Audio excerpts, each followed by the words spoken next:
please welcome to the stage this glorious woman, Anneke.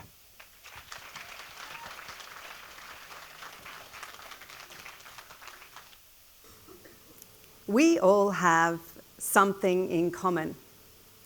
You, me, everyone you know, everyone you've ever met.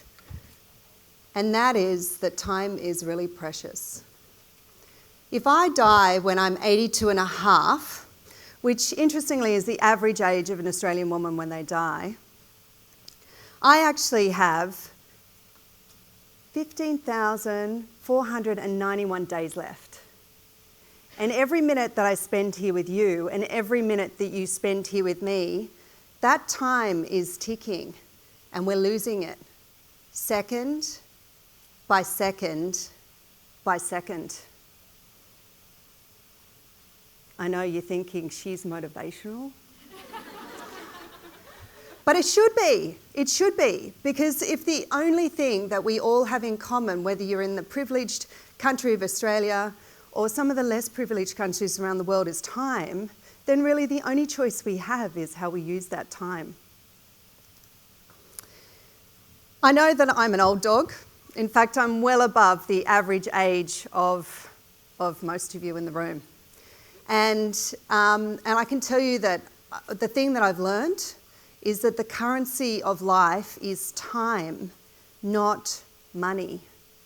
And sure, I might seem seemingly successful. And look, I'm so lucky in that I have a business that I absolutely love. You know, I've got two fantastic monkeys, Saskia and Saxon. Hell, I think we live in the best country on the planet. Like, every time I fly back into Australia and I look out the window, I'm like, and I hear that Qantas song, hopefully from business class because of an upgrade. But, you know, I'm thinking, this is it. Like, this is the most amazing place. So yes, I feel happy, I feel successful. But in reality, success is something you create. And I know you're here because you're keen to learn, like, what are the life hacks then? Like, well, what is it that you've done, Anneke, to like get to where you are?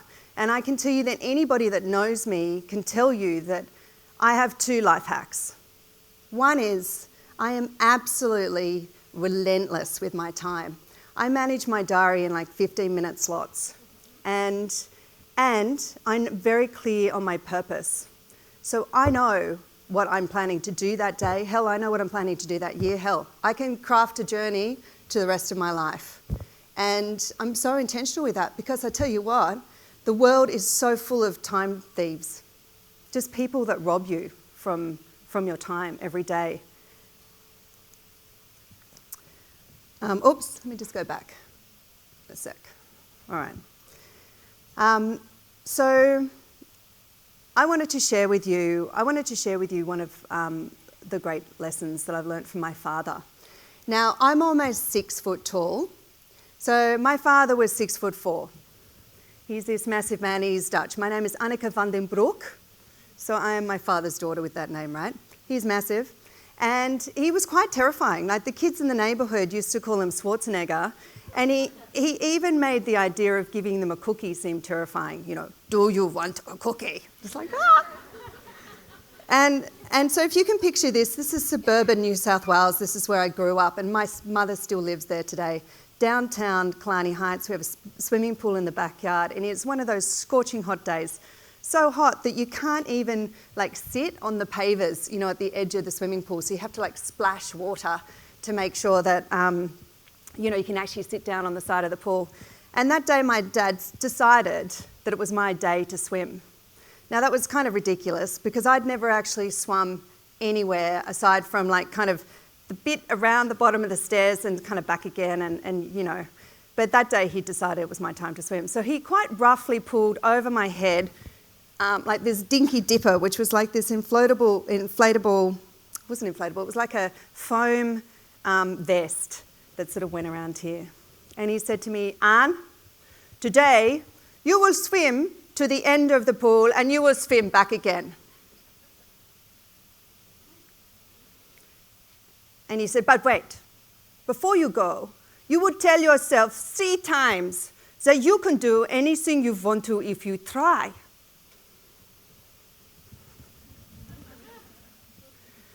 can do anything I want to if I try. He said, louder. I can do anything I want to if I try. He's like, louder. I can do anything I want to if I try. And that day, I actually swam to the end of the pool. It was more like this. And I swam back again. And I have to say that has taught me, I just couldn't believe it. Like that was, when you're little, you even dream of having sharks in the pool and all sorts of things, but I couldn't believe it. But that has taught me missing a couple of things, but that has taught me one of life's great lessons, that I can do anything I want to if I try. And it's been one of my life's mantras. And, it's so important to carry some of these mantras with you and some of these lessons. Certainly when I often do things that are outside my comfort zone, I remind myself of that. And I remind myself that it is when I'm outside my comfort zone that I actually grow and learn a new skill. Do something that I actually thought was completely impossible to achieve. I do want to share with you that I don't think, it's quite controversial, but I don't think that everyone in this room should be an entrepreneur or is even cut out to be an entrepreneur. And now just back to being motivational, you're thinking? But the statistics actually back me up on that. The statistics say that 90% of businesses never scale to $1 million. Bern Harnisch, who wrote Scaling Up and is known as the growth guy, will tell you that of that, how many of them, so 90% of businesses fail in the first year. 99% of those don't get to $1 million. And of those, how many do you think are women-run, women-led businesses?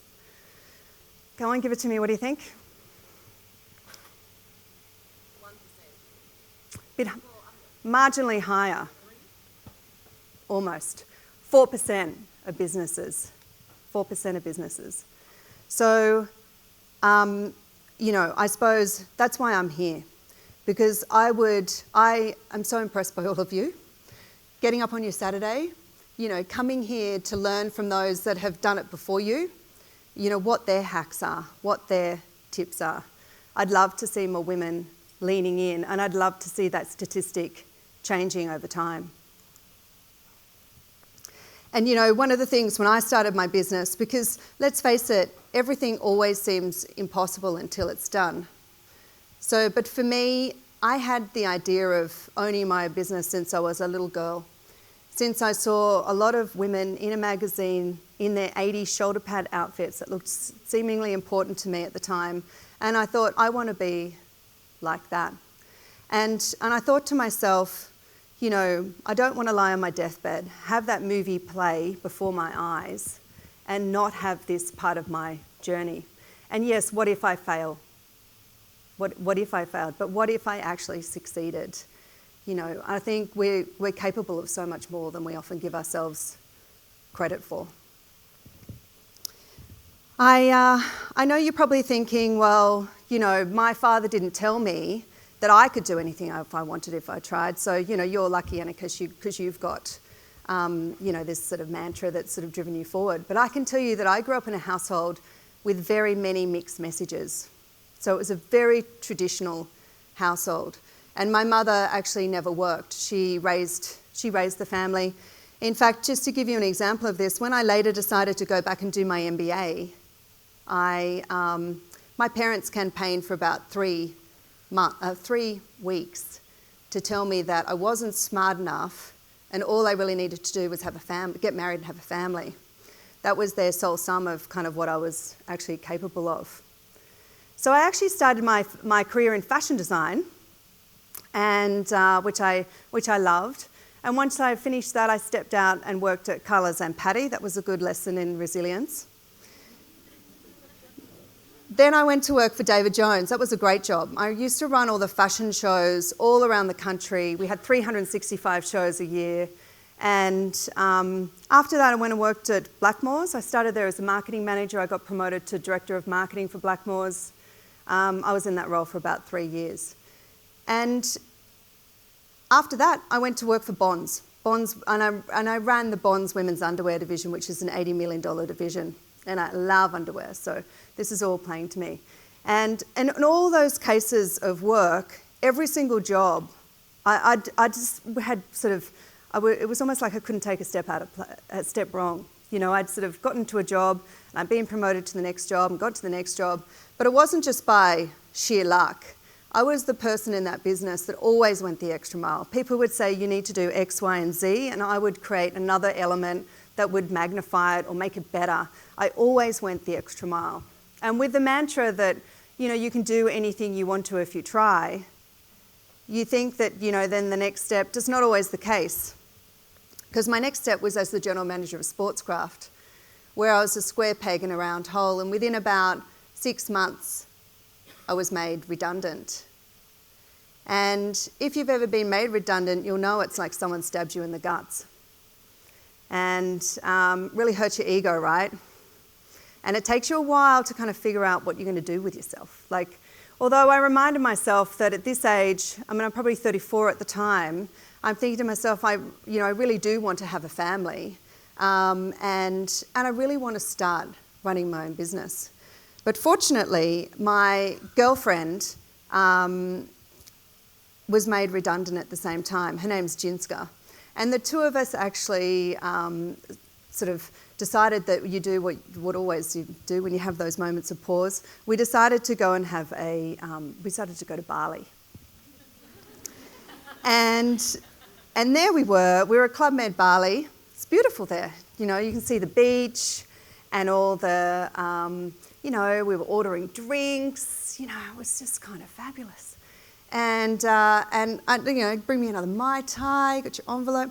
And it was there that I actually pulled out that envelope, the cocktail, so not envelope, napkin, pulled out the napkin from underneath the Mai Tai, and I started writing down business plans. And on one of those napkins, one of the business plans I wrote down was to create a pet care brand. One that offered the most trusted and inspired and original pet products that were affordable and accessible, answered the needs of pet people, and made it easy for them to show love to their animals, that really leveraged what is the trend in the marketplace, which is the trend towards humanisation. And so here I was, full of ideas, back in my spare bedroom at my house in Mossman. I stuck a sign up like this above that spare bedroom door that said World Headquarters. Now, that was before we'd even had a brand name decided, so it was just World Headquarters of something that was coming. And meantime, I'd gotten myself up the duff. And just to add some, you know, some interest to the startup process. And so there was me, my sign, my baby, and an apt ability to be able to type one-handed.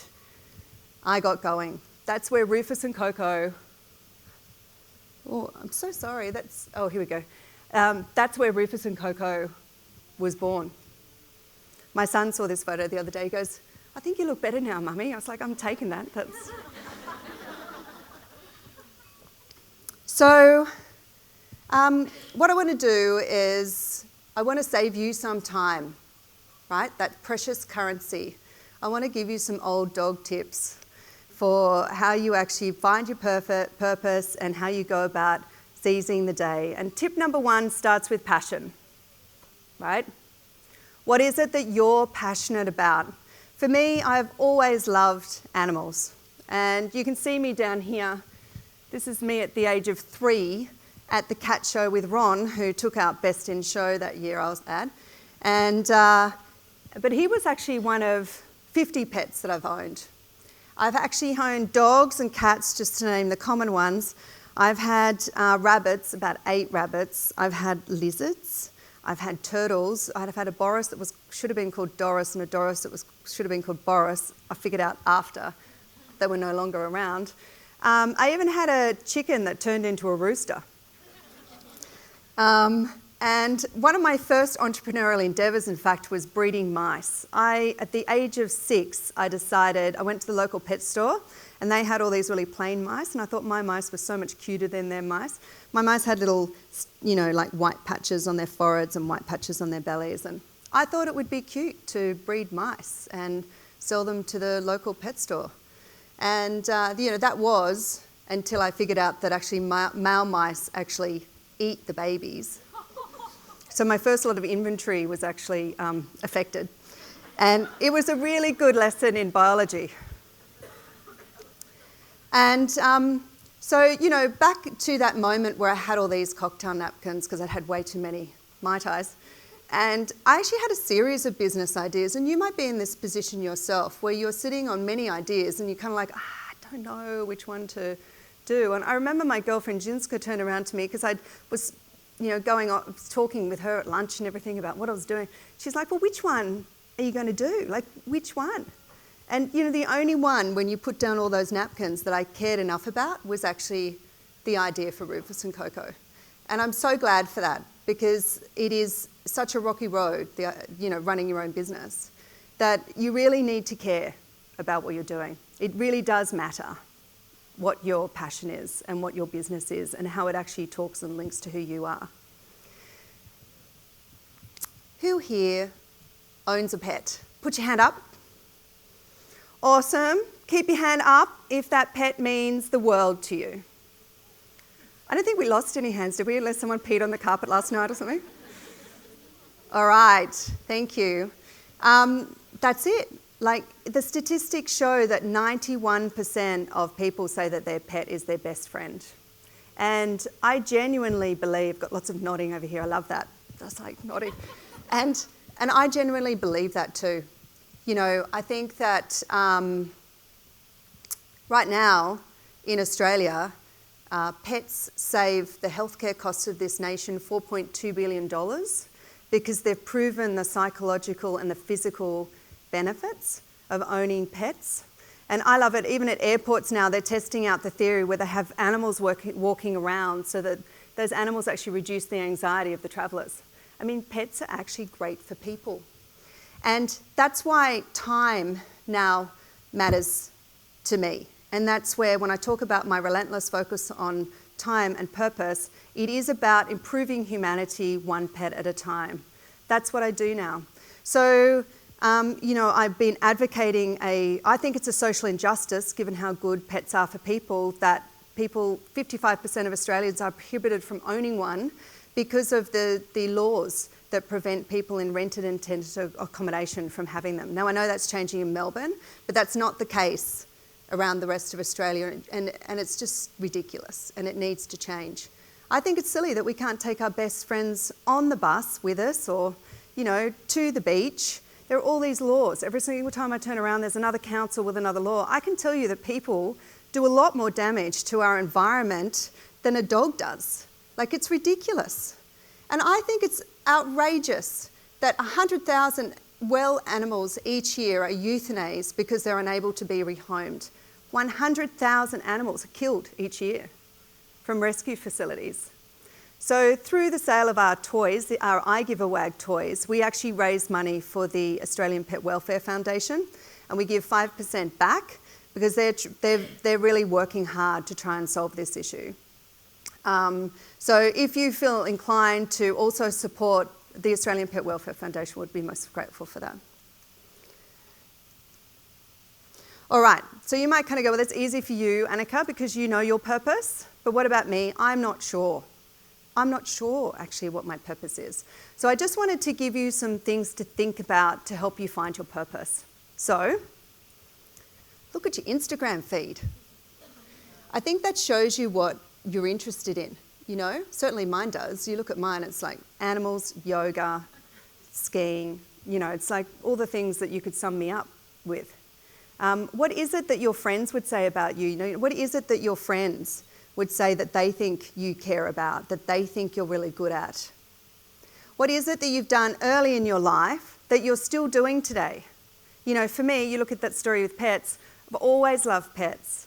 It's still something in my life today. In fact, the thing that gets me fired up, and you probably noticed it, is when people talk about harming pets, when people can't have pets. That's what gets me fired up. What gets you fired up? Think about that. Every time you're having a conversation with a friend and all of a sudden you're starting to attack them, you know, kind of like going, no, that's not okay. You know, I think they're good places to start. The other one is to read a book by Simon Sinek, which is Starting with Why. Have you read that book? Have any of you read that book? It's a really great book. And he also does a talk on TED, I think, which is the speedy version, if that's going to help. Speedy's good. All right, that brings me to my second paw for success, which is persistence.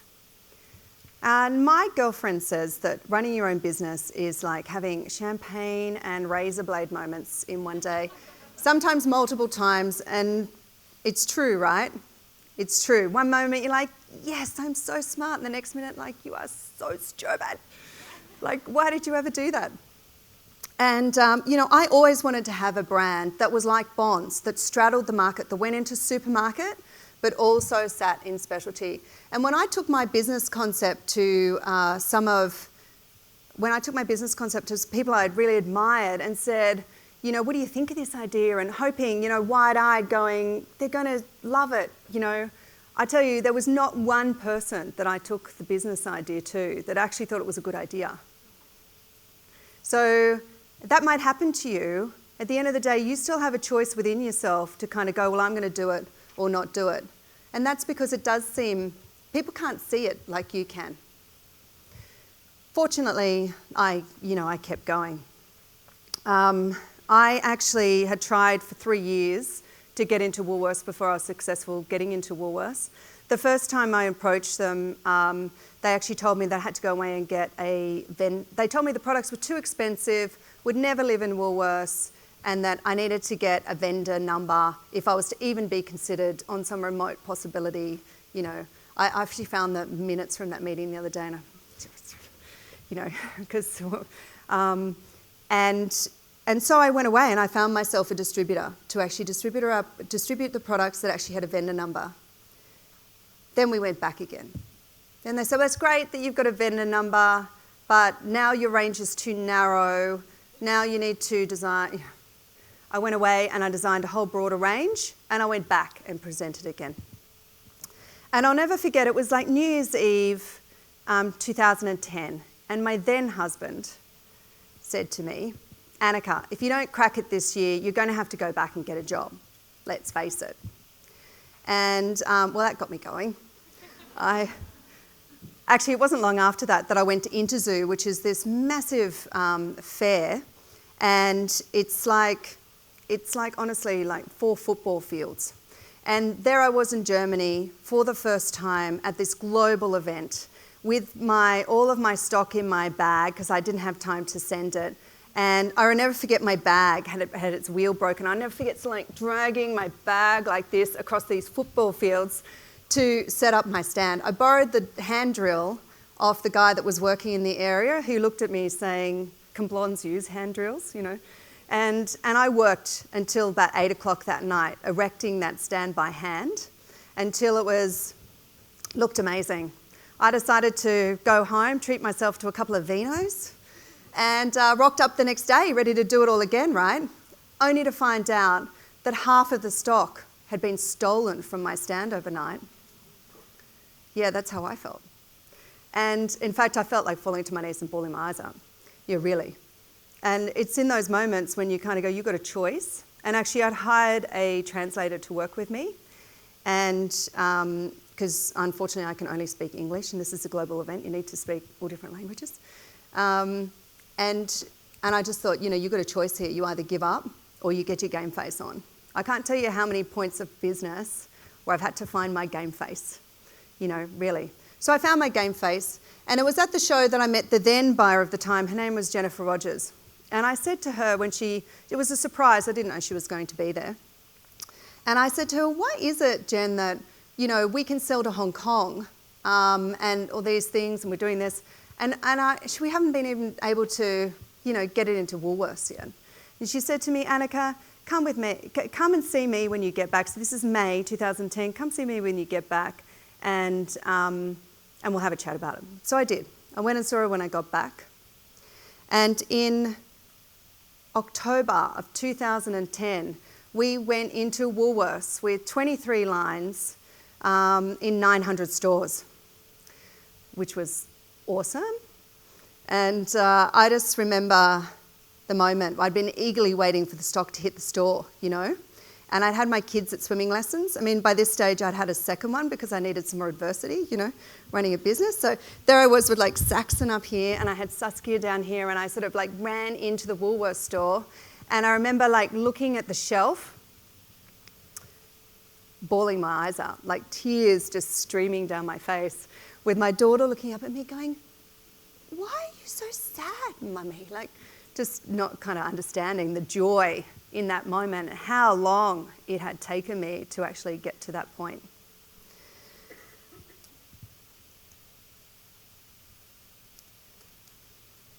I'm just going to jump, sorry, some of the slides are a little bit out, but I do want to jump to the one that I need to be at. Give me 1 second. Okay. So, what I wanted to share with you is that now I'm really proud to say that that Rufus & Coco is Australia's most awarded pet care brand. We actually sell the statistics change all the time, I have to remember them all. We actually sell 3.4 products every minute, and we're in 9 countries around the world. Oh, I just might need some help to play this video. Is it going to play? Sorry, guys.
Mama said, don't give up, it's a little complicated. All tied up, no more love, and I'd hate to see you waiting. Had to have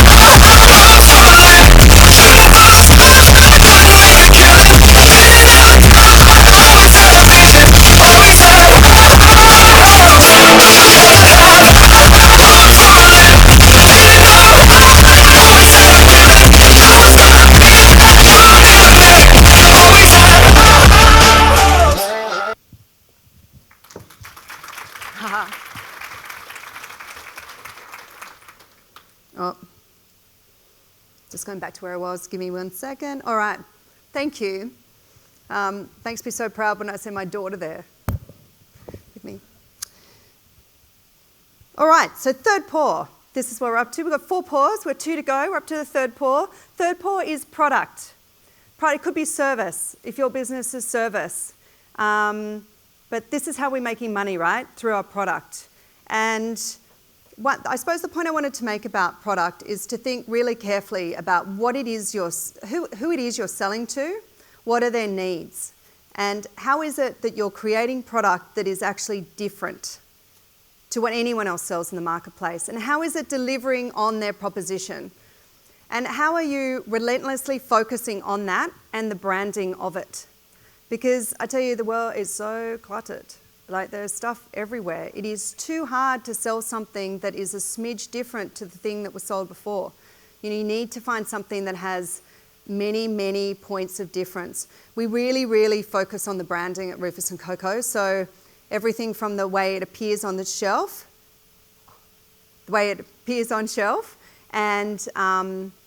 and also the way that it actually, delivers. So So it can't just look pretty, it actually needs to deliver on the proposition. So I'm really proud to say that because of the focus that we've done on this, my team has actually won 9 product awards, the Australian Business Awards for Product Innovation and Excellence. And you saw that we've also won one of the business awards, the Telstra Business Awards. And an example of this, and I'm running out of time, so I'm going to talk about it very quickly, is that we know that our customers are relentlessly focusing on their environmental impact. They give a damn about the environment. So 2 of the products that we have that we've developed are the Do Good poo bags, which are made out of cornstarch powder. In fact, there are 1.5 million bags, poo bags, that go into the environment each year, and these are actually degradable, fully degradable bags. We also dream of a world where we don't have to destroy the earth to give cats a toilet. So our corn-based litter is an environmental litter which is made from corn, unlike the crystal and clay litters that are actually mined from the earth, that actually destroy the earth. And it's also flushable. So aside from being clumping, it's flushable. So there's 2 examples of sort of that product focus. All right, bear with me. Last but not least is people. So this is the most important. This is really the most important thing, and that's really you and how you turn up every day and what it is that you're doing to sort of get over your fears and actually be the best version of yourself. I can tell you that one of the things that my father said, he said, "Anne, whatever you do, you own your own house." Well, I'm the sole director in the business. Everything I borrow is actually loaned against my house, and it's taken me, I've dealt with hypnotherapists, taken me some good speaking to professionals to be able to overcome that fear. I would have stopped definitely the growth in my business had I have not overcome that personal fear. But aside from that, look, you're all here in a tribe, thanks to the magnificent Cheryl Tai. So I think it's, yes, round of applause. And I think that's so cool, right? It's so cool to be amongst people that you can learn from and can inspire you, and people that actually create a foundation to enable us to all come together. I belong to the Entrepreneurs Organisation that connects 14,000 entrepreneurs around the world. I tell all of my team to go get yourself a mentor. People find it hard to ask to get mentors. I mentor 6 people in my spare time. You have to ask. It's as simple as that. Ask and get clear on what you actually want from that person so that they can actually deliver against it. And the best thing that you can do is find great people to work with you in the business. Honestly, this is an absolute hack, is that you just need to find the right people in the right seats and you truly will be unstoppable. So, I'm here to remind you that the currency of life is time and not money. What is it that you will do today that your future self will thank you for? How is it? What is your passion? How is it you will persist? What is the product or service that you will create? Who is it that you will have on the bus with you, supporting you along that journey? Because I believe, like me, you too can do anything you want to if you try. Thank you.